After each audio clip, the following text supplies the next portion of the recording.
नमस्कार, India speak daily में आपका स्वागत है।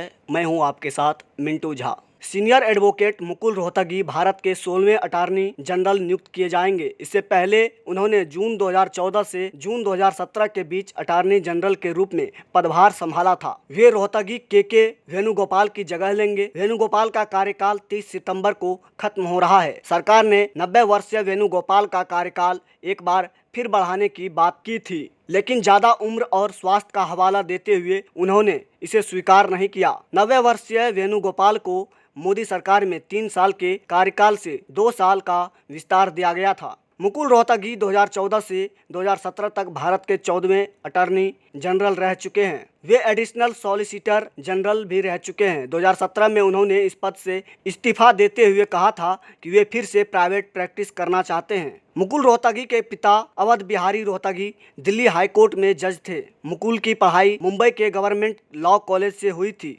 लॉ करने के बाद वह मशहूर वकील योगेश कुमार सभरवाल के साथ असिस्टेंट के तौर पर करियर की शुरुआत की। अभी उनकी नेट वर्थ 100 करोड़ है। रोहतगी साल 2002 में हुए गुजरात दंगों के मामले में सुप्रीम कोर्ट में गुजरात सरकार की पैरवी की थी। इसके अलावा फर्जी एनकाउंटर मामले में गुजरात सरकार और बेस्ट बेकरी केस, जाहिरा शेख मामला, योगेश गौड़ा मर्डर्स केस जैसे अन्य चर्चित मामलों की सुनवाई कोर्ट में पैरवी की थी। मुकुल रोहतगी ने ही चर्चित आर्यन ड्रग केस में आर्यन की तरफ से पैरवी की। मुकुल रोहतगी की पत्नी वसुधा रोहतगी भी शादी के पहले पैसे से वकील थी। वसुधा रोहतगी भी एक सीनियर काउंसिल रही है, लेकिन उन्होंने अपने परिवार की जिम्मेदारियों की वजह से अपनी वकालत छोड़ दी। दोनों का एक बेटा भी है जिसका नाम समीर रोहतगी है। वे दिल्ली फैमिली कोर्ट में प्रैक्टिस कर रहे हैं। वसुधा के पिता जीएल सांघी भी काफी फेमस वकील रहे। उन्होंने देश के सबसे चर्चित केशवानंद भारती केस में कोर्ट की मदद करने में अहम भूमिका निभाई थी। मुकुल रोहतगी भाजपा के पूर्व नेता और मोदी सरकार में